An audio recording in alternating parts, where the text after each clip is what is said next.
Ya. Jadi kalau pada halakoh-halakoh itu bukan seperti ini ya. Halakoh itu mereka sama-sama menghafalkan Quran ya. Kemudian kita mengecek hafalannya ya dengan jumlah yang sedikit. Kalau jumlah banyak kita jadi kewalahan ya. Terlalu banyak waktunya jadi mekar dan kita perhatian kita pada siswa jadi kurang ya. Kalau halakoh seperti itu. Kalau ini bukan halakoh. Ini adalah kita membuat mereka yang asalnya dalam bentuk klasikal menjadi kelompok-kelompok kecil ya. Kita berikan tugas dan kita berikan mereka arahan-arahan. Jadi banyak sekali manfaat-manfaat dalam bentuk kelompok ini diantara adalah saling berdiskusi yang tadi dikatakan di depan adalah mereka wadah atau wahana untuk bertukar informasi ya. Ya karena memang dari masing-masing siswa mereka memiliki pengalaman ya, pengalaman masing-masing dan latar belakang masing-masing dan lebih mudah disampaikan ketika dalam bentuk kelompok. Mereka dengan kelompoknya masing-masing yang mudah disampaikan dan sangat mudah untuk mendapatkan perhatian. Kemudian yang kedua ya setelah satu memusatkan perhatian, kedua memperjelas masalah.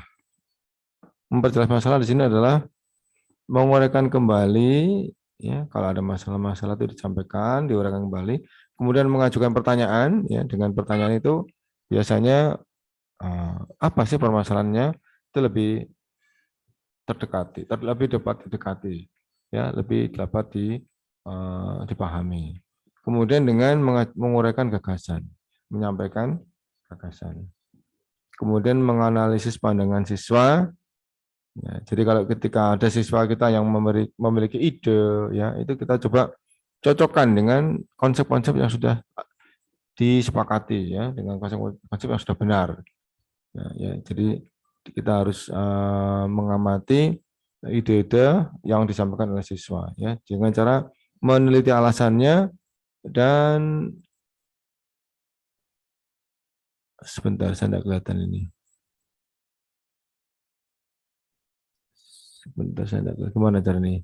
Apa ini? Aduh. Memperjelas. Memperjelas. Oh, udah kelihatan saya. Jadi meneliti alasannya dan memperjelas. Ya. Jadi ini bagian dari kita menganalisis pandangan siswa. Ya. Apa yang diperjelas kalau memang dia ada hal-hal yang masih ragu-ragu, ya, masih belum jelas, belum begitu yakin. Nanti kita sebagai narasumbernya, ya, kita sebagai eh, wadah untuk apa namanya itu konfirmasi, ya. Konfirmasi. Jadi memang siswa itu memang dia tidak lepas dari mencoba mencocokkan ya pemahaman dia ya dari apa yang telah kita sampaikan, dari apa yang telah disampaikan oleh gurunya, dicoba untuk dipahami, kemudian dicocokkan. Nah, ketika proses itu ada namanya proses konfirmasi. Oh, berarti saya masih belum benar, harus diperbaiki lagi ya gitu ya, berdasarkan dari respon ustadz-ustadznya ketika kita mengadakan interaksi. Lanjut ya. Kemudian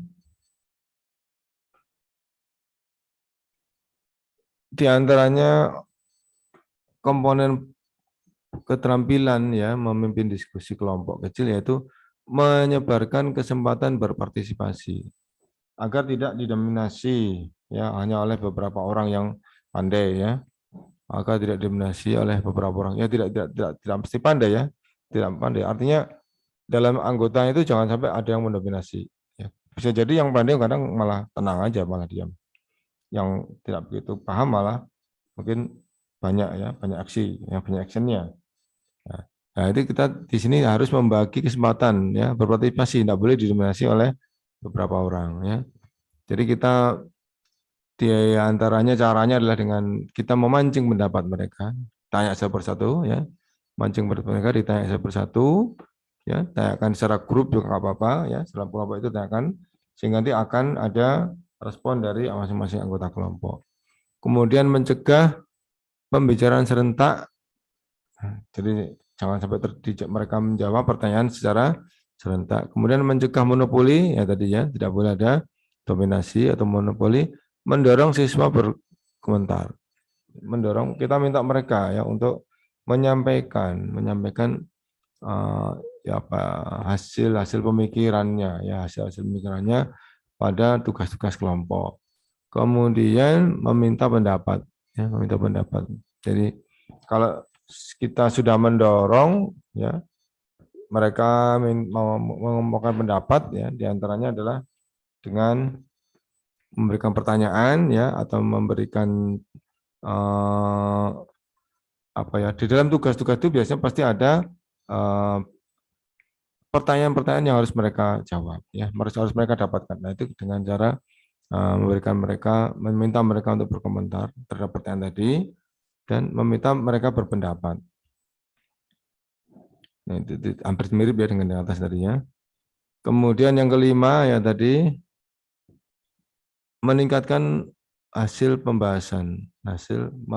Jadi kalau di dalam pembelajaran individual ya, maka kekuatan berpikirnya hanya satu orang. Tapi kalau dalam pembelajaran kelompok, maka kekuatan pemikirannya adalah kumpulan ya dari beberapa orang. Yang diharapkan mereka memiliki jawaban yang lebih komprehensif, jawaban yang lebih menyeluruh ya. Dengan mereka berkelompok tadi didapatkan jawaban yang lebih komprehensif, yang lebih berbobot ketimbang hanya dipikirkan oleh seorang saja. Ya, harapan seperti itu ya.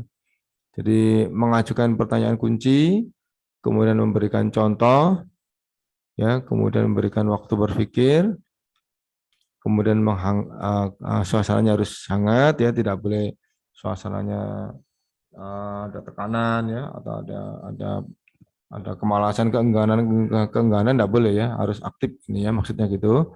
Kemudian memberikan dukungan ya, dukungan atau motivasi ya, atau motivasi supaya mereka aktif melakukan kegiatan sebagai anggota pembelajaran kelompok ya, sebagai anggota kelompok tidak hanya diam saja ya, tidak aktif, tidak hanya pasif tapi harus aktif. Kemudian menutup diskusi ya, menutup diskusi. Sebentar. Berdiskusi dengan merangkum, pastilah ya. Setiap kita kegiatan sudah selesai, kegiatan sudah berakhir, biasa dengan merangkum. Kemudian memberikan bayangan tindak lanjut, ya. Kemudian memberikan bayangan tindak lanjut. Kemudian terakhir apa itu? Ada kelihatan lagi ini. Bentar. Saya gimana cara bisa melihatnya? Nggak ngerti ini. Ada yang tertutup ini. Aduh, menilai proses diskusi. Nah, artinya ketika terjadi diskusi antar anggota kelompok, kita menyiapkan rubrik ya. Kita biasanya di dalam pembelajaran kelompok itu kita sudah memiliki lembar-lembar evaluasi. Kita sudah memiliki lembar-lembar penilaian. Jadi kita sambil berkeliling ya dari kelompok satu ke kelompok yang lain, kita menilai mana-mana di antara siswa-siswa ya anggota-anggota kelompok tadi yang paling aktif gitu kan. Nah, kita membuat nilai, rubrik yang tinggal mencentang saja. Jadi kita tinggal mencentang saja. Oh, siswa ini, ya, namanya ini, si A ini dalam kelompok satu dia kelihatan lebih aktif ketimbang yang lain. Nah, yang lainnya bagaimana nih dan seterusnya ya. Jadi kita juga di dalam sebagai seorang pengajar di dalam proses pembelajaran harus memang dibekali dengan keahlian ya, keterampilan menilai, mengambil nilai, mengambil kompetensi-kompetensi yang dimunculkan oleh siswa ya. Jadi tidak harus berupa mereka mengikuti ujian ya, paper and pen ya, ujian tulis atau diberi ujian lisan tidak ya. Tapi ketika dalam kegiatan apapun ya, ketika di kelas aktif bertanya, ketika ditanya dia juga jawabannya benar ya. Kemudian ketika dalam pembelajaran kelompok ini kelihatan dia aktif menjelaskan, aktif memberikan kontribusi kelompoknya ya, aktif memberikan dukungan.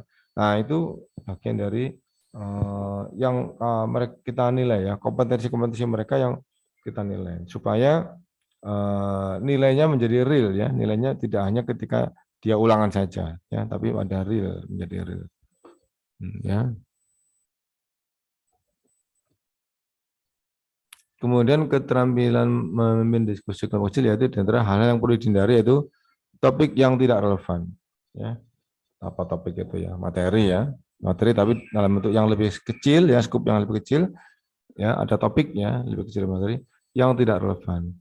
Kemudian tidak boleh mendominasi diskusi. Tadi sudah diharap di depan disampaikan, jangan sampai terjadi ada dominasi baik dari kita ustadznya ataupun mungkin dari anggota kelompok ya. Jadi memang yang diharapkan dari kelompok pembelajaran diskusi itu mereka masing-masing berani.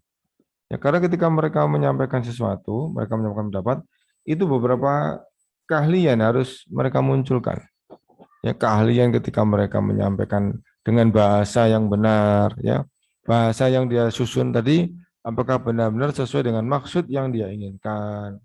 Kemudian kontennya, isinya, ya kan, itu kan semuanya melatih siswa ya untuk dia berani menyampaikan, berani mengemukakan pendapat. Nah, yang seperti ini kita harus melatih. Ya. Karena ketika dia sudah tahu kesulitannya, ketika berdiskusi, ya, ketika dia menyampaikan pandangannya itu ada kesulitan, nah dia segera tahu, nah itu bagus ya, agar dia segera menyadari dan belajar Kalau seperti ketika kita kuliah, ya. Waalaikumsalam. Enggak ada, Ustaz. Enggak ada itunya. Enggak ada, kosong. Iya, Ustaz. Iya. Itu salah itu ya. Tadi ada kamu sedikit. Ya.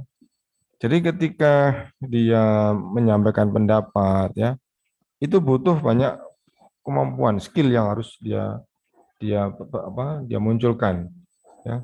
Nah, seperti ketika menggunakan bahasa ya, menggunakan bahasa dalam penyampaian, itu dia membutuhkan kekayaan diksi, apa diksi itu ya, diksi, pemilihan Kata kata, ganti. pemilihan katanya. Jadi itu akan terlatih ketika mereka sering berdiskusi, sering menginginkan menyampaikan pendapatnya, mereka akan secara individual ya, mereka akan berpikir ya, berproses dalam pikirannya itu, saya menyampaikannya dengan apa, dengan bahasa apa gitu ya. Dengan bahasa yang bagaimana. Nah, itu akan mereka akan terbiasa, akan terlatih. Nah, itu bagus ya. Karena kadang-kadang itu sinonim itu walaupun kelihatannya sama, tetapi dia ternyata memiliki makna yang mungkin ada selisih ya, selisih. Kelihatannya sama tapi kadang punya selisih makna. Nah, itu juga melatih mereka tidak hanya diksi ya, tapi juga membutuhkan apa itu namanya? Kalau kemarin saya katakan tadi ini yang sudah sering dilakukan di sekolah-sekolah umum ya, sekolah umum sebelum mereka pembelajaran umum ya itu memang disediakan banyak buku-buku ya, baik di kelas ya, di kelas itu masing-masing kelas ada perpustakaannya, perpustakaan kelas, bukan di perpustakaan sekolah bukan ya, di kelas ada perpustakaan kelas dan di ruang-ruang terbuka untuk siswa itu juga disediakan buku-buku ya agar mereka banyak membaca ya, apa namanya itu, literasi ya, karena ternyata dengan mereka banyak membaca mereka banyak menemukan kata-kata yang sulit yang akhirnya mereka berusaha untuk memahaminya, atau mereka sering mendengarkan kata-kata umum ya dalam ilmu sosial, dalam berbagai ilmu sosial ya, dalam berkomunikasi yang mereka tidak paham artinya. Nah, mereka akan menjadi paham dan itu memperkaya perbendaharaan kata mereka ya dengan berliterasi tadi. Sama dengan seperti kita seperti antum ya, ketika antum membaca kitab itu kan antum juga dituntut untuk banyaknya mufrodat yang harus antum kuasai ya. Walaupun antum mungkin paham sorof ya, paham tentang perubahan bentuk kata ya. Ini isim fa'il ya. Sekarang tapi antum akan lebih nyaman lagi ketika antum sering membaca dan antum sering menemukan dalam literasi kata-kata yang aplikasi yang sering muncul ya, yang sering digunakan dalam komunikasi bahasa Arab. Itu lebih mudah untuk antum bisa nanti menggunakannya dalam berbahasa, dalam membuat kalimat ya. Karena kalau hanya kita dari wazan saja kan, wazan itu kan contohnya sedikit ya. Tapi kalau kita ke literasi literasi dalam sesungguhnya ya, dalam berbahasa majalah-majalah berbahasa Arab atau berita-berita, nah itu maka banyak sekali mufradat-mufradat yang bagus, yang banyak yang tidak muncul mungkin dalam buku naskah pembelajaran ya, tapi banyak digunakan dalam kegiatan komunikasi. Nah, itu literasi ya. Jadi memang semua itu ketika berdiskusi akan muncul, akan kelihatan ya kekayaan khasanah dalam berbahasanya. Nah, apalagi zaman sekarang ini kalau antum lihat eh, pemikiran-pemikiran dari orang-orang yang mungkin konsep beragamanya eh, berbeda ya dengan kita. Nah, itu mereka banyak menggunakan kata-kata, ya, kata-kata, istilah-istilah, kata-kata yang disampaikan kepada masyarakat. Kadang mereka sendiri kadang tidak paham dengan makna dari kata-kata itu. Nah, itu eh, tugas antum ya untuk bisa meluruskan, ya, untuk bisa mengklarifikasikan kalau ada statement-statement yang menyimpang. Nah, itu antum membutuhkan kemampuan berkomunikasi, komunikasi yang nantinya itu mudah dipahami oleh masyarakat secara umum. Nah, gitu ya. Jadi awal-awalnya mungkin dari sini ya, dari diskusi-diskusi kecil gini ya, kita mencoba untuk menyampaikan. Kemudian kalau ternyata kita dapatkan kita masih punya kekurangan, kita segera belajar ya. Kalau kita dapatkan kita sudah merasa banyak mufrodat yang kita miliki, maka kita semakin merasa manfaat dari banyaknya banyaknya pengetahuan kita, maka kita akan semakin termotivasi untuk belajar lagi ya. Oh iya ya, ternyata saya harus menambah lagi, gitu kan. Akhirnya muncul keinginan untuk meningkatkan kembali, nah, membaca ya. Ya, jadi memang kelihatannya diskusi-diskusi ini banyak ya, banyak banyak keuntungannya, banyak gunanya.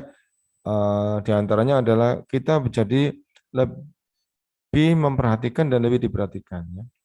Kita lebih memperhatikan kesalahan kita lebih memperhatikan teman-teman kita, dan kita juga diperhatikan lebih detail ya oleh guru-guru, oleh ustadz-ustadz kita ketika kita melakukan diskusi kecil ya.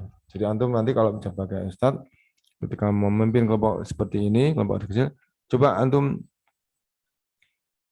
hangatkan suasana dengan mereka berani berpendapat ya, berani mengumumkan pendapat, karena itu tadi itu saya katakan tadi melibatkan banyak skill, nah gitu kan, melibatkan banyak skill. Oke ya, lanjut ya. Kan Ustaz, Ya silakan. sebagian teman yang belum di ACC. Oh gitu. Tapi kok tidak ada notifikasi di sini?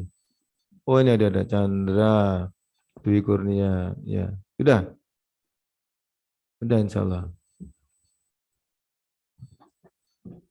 Oke, saya lanjutkan ya. Hal-hal yang perlu dihindari tadi sudah ya. Ada topik yang nggak cocok. Ya, tadi disuruh memberi tanda ya. Kita tandai ada topik yang nggak cocok. Jadi yang kalau bisa sih harus cocok ya. Kemudian jangan ada yang mendominasi. Kemudian jangan ada yang tidak berpartisipasi ya. Kemudian jangan ada penyimpangan, itu ada artinya pembicaraan yang keluar dari topik ya. Pembicaraan yang keluar dari materi. Nah, itu jangan sampai seperti itu.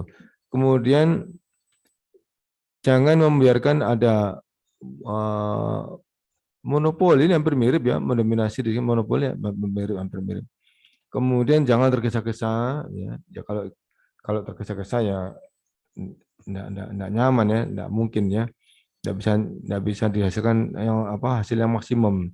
Ya, kemudian tidak memperjelas ya, jangan ya. Ketika statement kita justru semakin tidak memperjelas, itu tidak boleh dilakukan ya. Apa dari anggota kelompok yang berdiskusi semakin tidak memperjelas, ya tidak boleh ya. Kemudian gagal menutup diskusi secara efektif. Artinya diskusi itu tidak efektif, tidak berdampak ya, tidak ada hasilnya. Nah, tidak boleh. Selalu dihasilkan. Ya pasti ada hasilnya ya. Apapun sampai ke level berapapun ya sampaikan hasilnya. Ya, jangan sampai kapan terjadi tidak ada hasil ya, mungkin ketika tidak terjalin komunikasi antara anggota yang satu dengan anggota yang lain. Tidak ada komunikasi, akhirnya tidak ada kesamaan atau kesepakatan atau kesimpulan yang dihasilkan. Kemudian, ya sudah ya.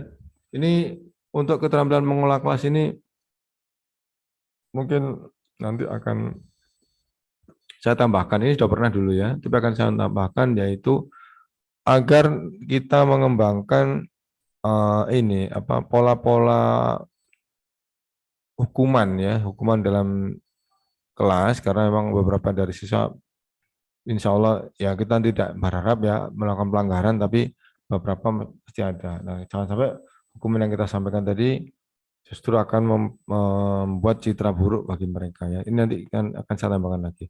Jadi ini untuk ini keterampilan memimpin diskusi kecil, materinya sampai di sini. Ya mungkin apa ya? Ada yang mau bertanya silahkan. Masih ada banyak waktu ini, mungkin saya tutup share screen-nya biar bisa diskusi. Ya, kemarin gimana? UTS-nya lancar ya kemarin untuk siswa-siswa ya? Tidak ada kendala kan? Alhamdulillah. Ada itu, siapa Muhammad Gufron itu sibuk ya? Apa daerah apa sekarang ada tidak? Muhammad Gufron ada tidak sekarang? Oh Furqan Gufron. Furqan. Ada enggak?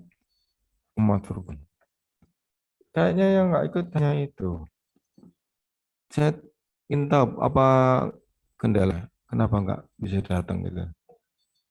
Oh iya, mungkin salah apa ya? Jaringan atau gimana seperti itu. Sekarang ada waktu mengerjakan UTS itu menggunakan apa? Laptop atau HP? Waktu mengerjakan apa? UTS informasinya. Laptop atau HP? Halo? Anak HP Ustaz. Ustaz. HP Ustaz. Ustaz. HP ya, HP. Cukup kan ya, HP terus antum jawabnya juga di HP. Jawabnya di mana? Ya, HP Ustaz. HP Ya, juga. iya. Berarti kalau begitu cukup ya HP ya. Jadi tidak harus pakai laptop ya. Ustaz. Pernah enggak antum sebentar, dulu kan antum pernah ikut kuliah saya statistik. Itu kalau menjawab statistik itu pakai laptop atau pakai HP? Waktu zaman antum kuliah saya statistik dulu. Nah, HP Ustaz. Bisa berarti ya. Iya ya. Ngerjain Excel-nya di laptop Ustaz. Terus ana screenshot laptop. Terus ana kirim ke antum gitu. Oh, berarti antum pakai laptop berarti sobat ini. Nah, Novri ya. Berarti pakai laptop ya. Tapi di akadnya ana jawab pakai HP Ustaz. Oh, dari laptop antum kirim ke HP jawabannya. Ya, kan ada yang apa dikirim ke Japri antum itu Ustaz. Oh, alah, iya. Ke Japri, iya, kan ada kendala.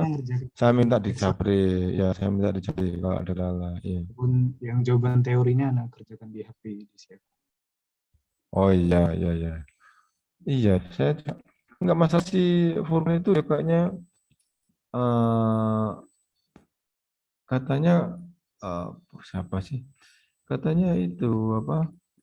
Laptopnya bermasalah. Saya tanya, kalau begitu antum pakai HP bisa, berarti enggak perlu pakai laptop bisa ya?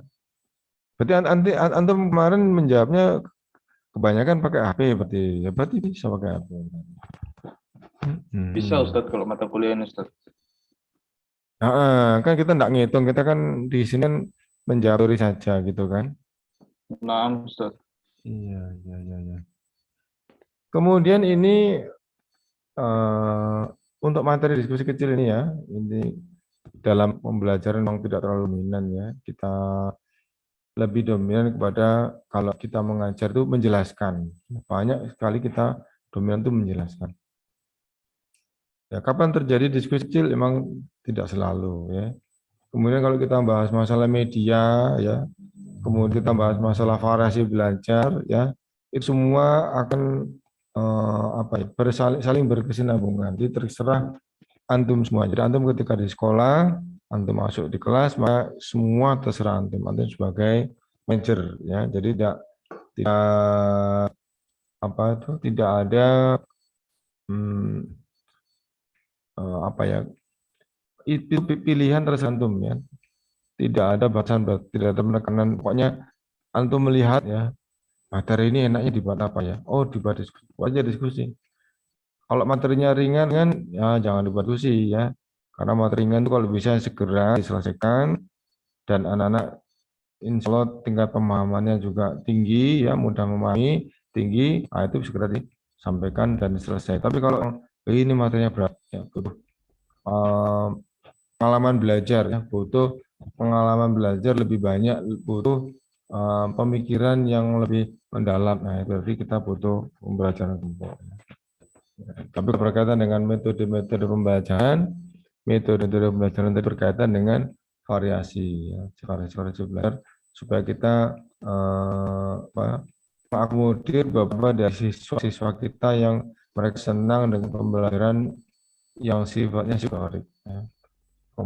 Karena di pembelajaran kelompok itu biasanya dominan ke psikomotorik. Ya tetap kognitif tetap ada ya, karena pertanyaan tadi harus jawab dengan kognitif ya, dengan tingkat kecerdasan. Rencana saya penugasan ini nanti antum membuat ini sebenarnya ya. Saya juga belum tahu apa sudah selesai itu apa Ustadz Hermawan untuk medianya itu ya. Maksud anak gini, kalau medianya sudah bagus, sudah jadi, sekaligus antum gunakan saja untuk tugas ini, tugas micro-teaching ini itu membuat video ya, pembukaan, pembelajaran, ya, kemudian inti pembelajaran, kemudian produk. Nah, waktu inti pembelajaran, saya ingin antum kalau bisa pakai media, ya, apalagi kita sekarang online, ya kan. Dulu zaman offline nggak pakai media, ya, anak tinggal maju ke depan, tapi juga ada yang menggunakan media, tapi medianya mereka demonstrasikan di kelas di depan dengan siswa, dengan banyak teman yang hadir. Kalau seperti ini kan kita kan mungkin dari tempat masing-masing ya, jadi kalau kita gunakan media alangkah enaknya ya, alangkah memudahkan kita dalam menjelaskan gitu. Maksud Anda seperti itu ya. Tolong kalau ternyata nanti pembelajaran media yang dari Ustadz Hermawan tadi belum selesai, antum carilah ya di internet ya, cari di internet entah apa. Jadi untuk sarana antum praktek inti pembelajaran ya, praktek inti pembelajaran. Ada kemarin tuh bagus apa ya, pakai media apa itu? Seperti ini kayak pakai HP juga. Jam scanner apa itu? Jam scanner apa ya? Bukannya. Jam scanner. Jam scanner itu Jam apa? scanner. Apa itu jam scanner Aplikasi. itu? Iya. Aplikasi. Untuk mengajar ya katanya ya. Kayak papan tulis gitu ya. Hah? Untuk nge-scan. Oh, lupa saya. Oh, terusnya. Nah, saya lupa itu. Jadi di situ ada teman antum mengajar, kemudian di belakangnya di background itu kayak seperti papan tulis, tapi papan tulisnya ya sudah bukan papan tulis kita ya, sudah media seperti kalau PowerPoint gitu. Jadi sudah ada tulisan, jadi tulisan tinggal ditampilkan gitu. Apa namanya? Saya lupa itu. Semacam share screen gitu Ustaz ya. Semacam share screen, iya betul. Tapi kan itu kan dia tidak share screen, kan dia hanya mengajar, menyampaikan, kemudian tulisan sudah muncul, ditampilkan, sudah dimunculkan seperti PowerPoint seperti itu. Nah, itu kan tulisannya enak, tulisannya bagus. Kita nggak nulis tangan, tapi yang nulis pakai mesin. Ya, kita tinggal materi-materinya disesuaikan dengan kita. Itu bahasanya. Tapi kayaknya populer, aplikasi ini tuh banyak digunakan untuk pengacara. Nah, kalau antum misalkan apa tanya coba kepada teman-teman yang lain. Mungkin kalau nggak ngerti, saya juga lupa. Saya waktu itu sudah saya tanya ini antum pakai media apa, pakai aplikasi apa disebutkan. Tapi saya lupa. Coba lihat Ustaz, dulu. soal Ustaz. Nah, Ustaz, untuk penugasan di mata kuliah ini, Ustaz, pembuatan videonya itu nanti medianya apakah dibebaskan kita memilih media apa yang akan kita Iya, pakai, Ustaz? media bebas. Jadi media itu cuman secara global itu intinya adalah tiga ya.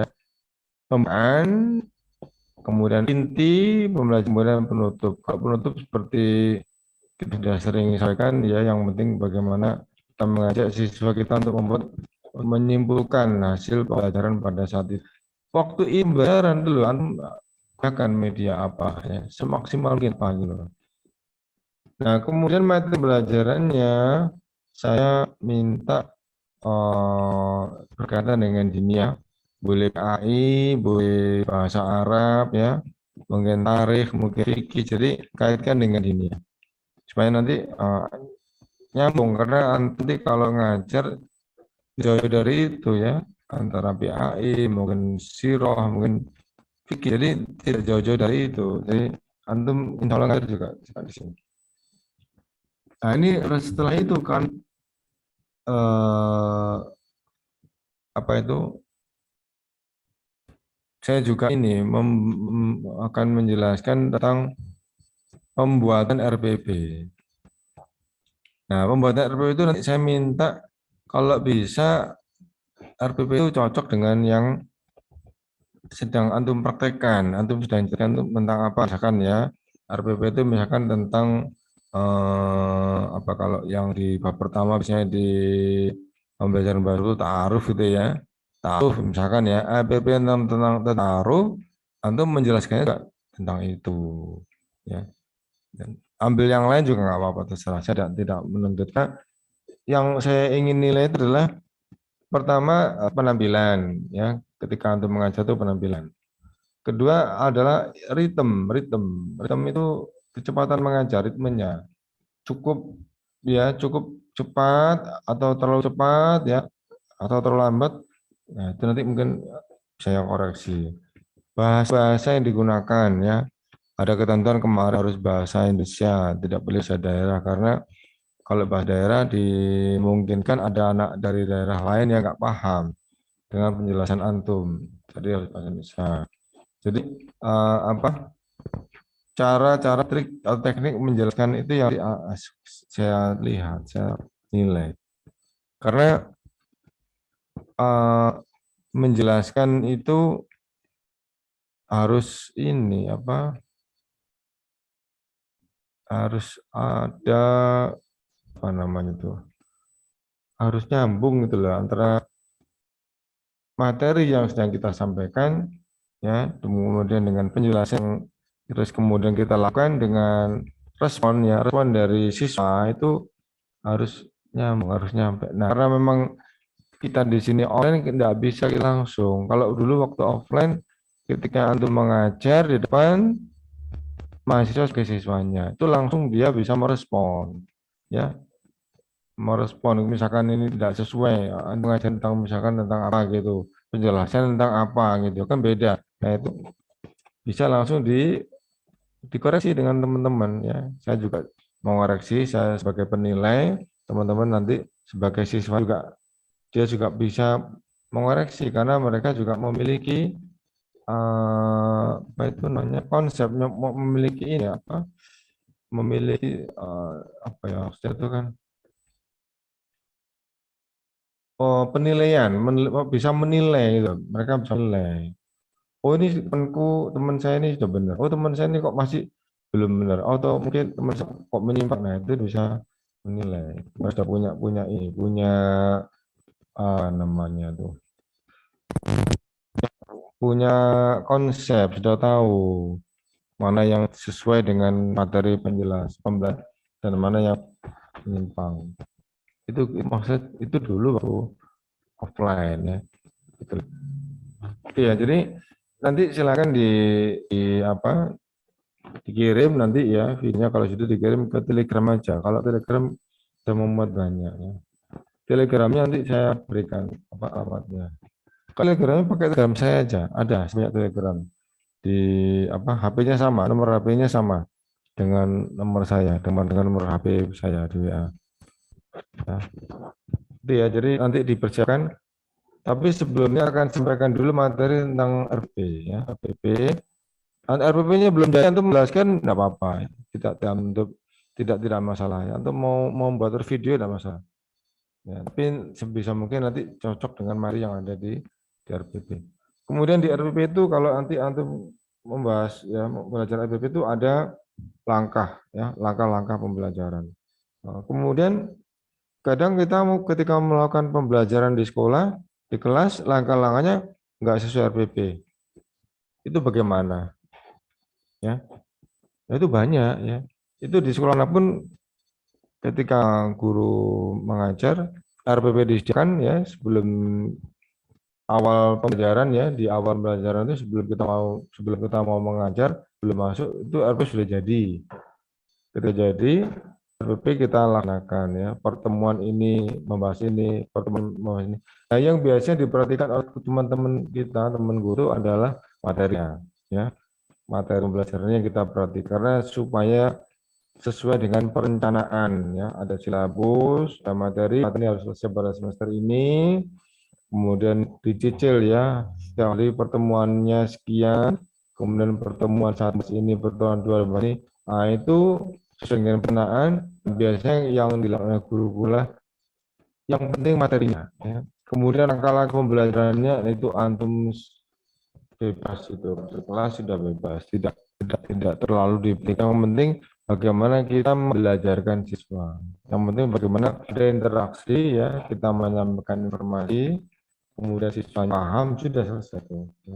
Caranya gimana yang menggunakan media, menggunakan modul belajar itu terserah ya. Kadang-kadang tidak sesuai dengan, tidak cocok dengan penjadwalan yang sudah disampaikan di RPP ya, jadi tidak ada masalah.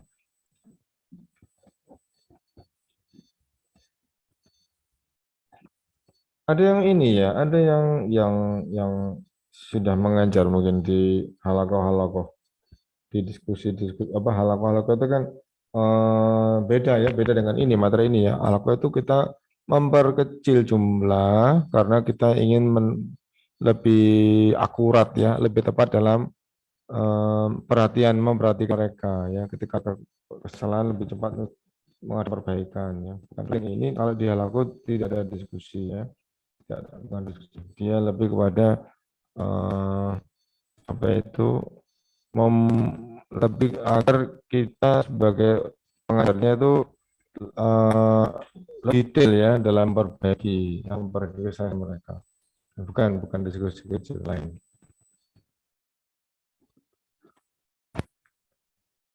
Bahkan kalau ada yang mau bertanya, Apa Ustadz? ya. Sebelumnya, mohon maaf Ustadz, untuk Ya. kelas kita hari ini sampai jam berapa Ustadz ya?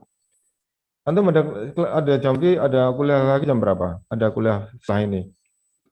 Jam 10.30 Ustadz, materi bahasa Arab dengan Ustadz Nurkhalis. Oh gitu. Oh ini berarti sudah lebih ya lewat ya? Nah, Ustadz Afwan. Pas ya? Oh iya ya udah apa. Ya udah kalau gitu ya. Kita akhir saja nggak apa-apa. Ya nanti antum daripada terlambat. Ya aman ya. Semoga manfaat. Tetap belajar, tetap bertanya ketika nggak dipahami berkaitan dengan pembelajaran ya. Karena kalau ditanya saya jadi berpikir ya, biar nanti muncul mungkin saya pengalaman dulu ketika mengajar gitu ya. Jadi tidak sampai terpendam ya. Afwan, kita akhiri perbuatan. Antum segera persiapkan untuk kuliah berikutnya. Kita tutup dengan kafil majelis. Subhanakallahumma wa bihamdika asyhadu an la ilaha illa anta astaghfiruka wa atubu ilaik. Jazakumullah khair mahasiswa ya. Semoga tetap sehat, tetap belajar ya. Assalamualaikum warahmatullahi wabarakatuh. Waalaikumsalam warahmatullahi wabarakatuh. Jazakumullah khairan ya Ustaz. Wa jazakallahu khair. Wa jazakallahu khair.